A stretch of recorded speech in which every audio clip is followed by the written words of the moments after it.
If the Ramsey, Melanie Cab representative alleged temporary shelter for our community is totally sensitive to the right. Concerns of Washington, Melanie Cab residents utilizing the facility, and in particular our youth. In addition, there are other concerns regarding questions about other concerns that are not being addressed. For example, the present health care deficit that exists in the boundaries of Massachusetts Avenue, Roxbury, and the intersection of Quincy Street and Warren Street in Roxbury. We at the Black Community Information Center have been advocating for governmental policy change to address this very critical issue. It is our intent to seek a meeting with Governor Healy, Boston Mayor Michelle Wu, and other elected officials pertinent to the situation.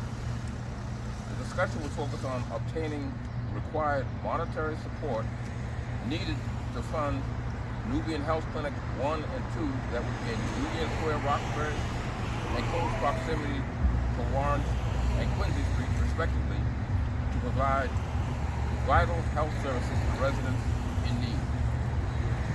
Our community has opened its hearts and minds in welcoming the immigrant community, and optimistic the same positive energy will be applicable as it pertains to addressing the many important issues needed to be corrected by those who are mandated by their positions of service to step up and be counted. So before just taking any questions, I just want to clarify my being here and others affiliated with me who are in support of this press conference is that first and foremost is that there is the concern. See, this is not a new phenomenon. Seemingly there's like a plantation type mentality in terms of our community, whether it be on the city level or the state level.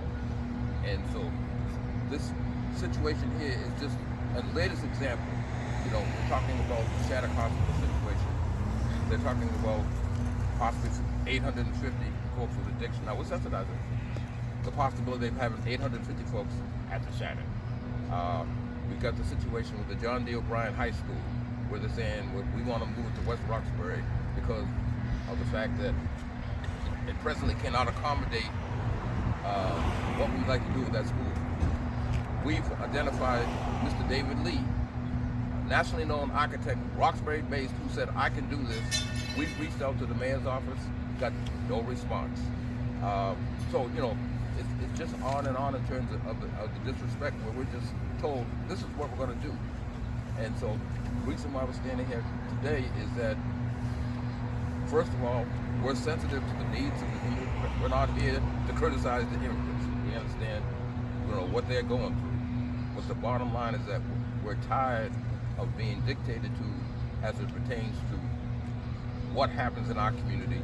And we're saying now that we want to have a meeting with the mayor and the governor saying, look, like I'm with the Black Community Information Center director, we've been advocating now for some years about setting up a health clinic in Nubian Square.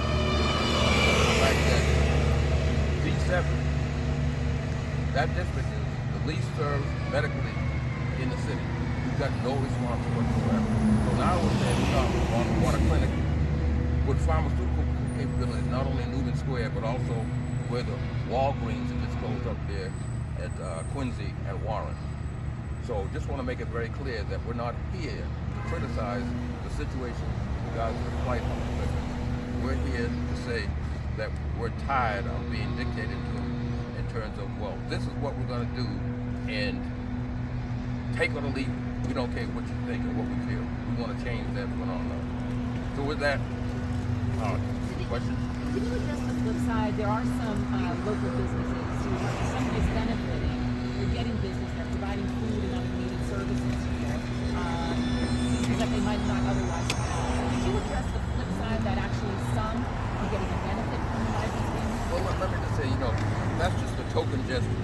First of all, there's no documentation in terms of who's getting what, but the bottom line is that, it's much bigger than being told, well, you know, you've got some businesses in the, you know, that are going to benefit from the fact that we're telling you what we're going to do here, and you can take it or leave it. So that's just a tokenness of the party, and we don't feel that whatsoever in terms of we as a community.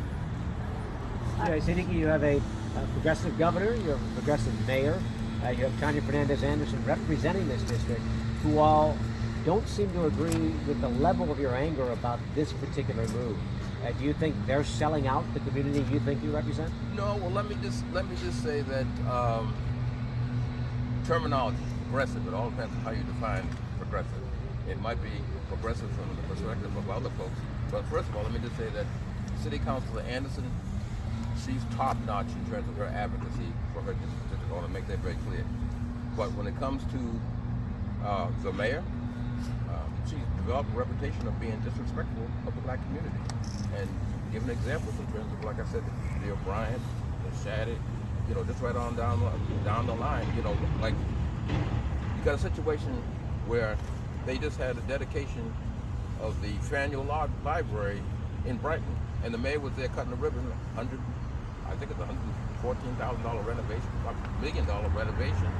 Now, we've been advocating for over 3 years that we want the library in Nubian Square to be called the Nubian Library. We're getting resistance, so we're saying, why is it that you could have a library in Brighton that honors an avowed racist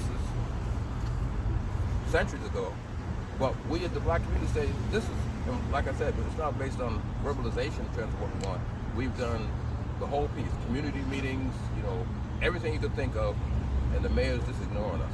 So we're just tired of being treated this way. Like I said, there's a plantation mentality in terms of, well, we're going to do whatever we want, and we'll let them know it's going to be, and they just accept it, yes or no. Siddiqui, you said alleged temporary shelter. You're not convinced this is going to close May 31st as the governor? Well, let me just say that I've been on a little bit, you know, MSW, I've done some things. That dynamic, you know, so what is, as of the end of May, they're going to say, okay, folks, you got to go. You know, it doesn't work that way. It doesn't work that way. So I think we're just being misled to give the impression that the deadline is the end of May, when the bottom line, you got that many people, that it'd be pretty much impossible to set a deadline as it pertains to how long they're going to be there. Excuse me, Sarah Carter with Fox News. Has anyone from the governor's office at all made any attempt to contact anyone that you know of with regard to what is happening here since it's gone public, and they've obviously seen how upset you are? Has anyone tried to contact you at all, or from the mayor's office? Not at all. In fact, let me just say that my piece is about frustration and not so much anger, because of the fact that if you're angry, then you can't get anything done. So I'm frustrated. So what you're seeing right here is a reflection of the feelings that's out here. Let me just say, in terms of the governor's office, well, the statement that you have right there, I had to actually walk it down to her office this morning to make sure that she got it. No one's heard anything except this is what we're going to do, and just accept it or forget it. That's the attitude that's out there. So don't think that I'm just up here as an individual that's personally frustrated about what's going on. I'm the director of the Black Community Information Center. We get swamped with calls of people about, why are they doing this to us? You know, that's the type of thing that happens. So I'm just expressing what the basic sentiment is of the community right now. And folks are very upset. Tell us about some of those people. Yeah. Who's being impacted here? Who are the folks that are not able to use this particular facility? Well, you know, a lot of folks in the neighborhood, you know, like I understand the fact that there was an elderly group that worked out here. They had to be moved. There's a couple of youth. I know there's a track club now. They're negotiating with the whole piece around, moving them over there to the Reggie Lewis Center. So they're moving folks all over the place to accommodate this situation right here. And seemingly, there's no sensitivity to well, what does it mean for these youngsters in the area here who are used to coming here and being off the street? What does it mean for them when they don't have access to this facility anymore? And let me just be very clear. I saw someone with a sign yesterday. Why not welcome? And we know full well. Now I hear hear the governor talking about, the limitations statewide, but we know that there's certain communities, there's no way I can tell you right now, if there was something available on Beacon Hill, it wouldn't be on Beacon Hill right now. So, the bottom line is that they treat us like we have no intelligence. And no idea. Are there some people who are literally left out in the cold that they're not being able to accommodate? Can only go by, a lot of residents in this neighborhood. In fact, people were talking about, hey, I just live right down the street. I knew nothing whatsoever. And I talked to some people who said essentially, when they saw the trucks, they thought that they were going to be doing some renovation here at the Melonia Cast, not knowing that they were getting ready to set the place up for the immigrants from coming in. So once again, it's all about disrespect. So we're saying, end the disrespect. We need health facilities in our community, so we understand what's happening here and it's not acceptable. Let's meet and talk about what you can do that moves in another direction that's positive, starting with these the health clinics that we want, that would have a pharmaceutical component, because you know what happened with Walgreens, so we're just being attacked at all fronts. Thank you, sir. All right, we good? Thanks. Good. All right.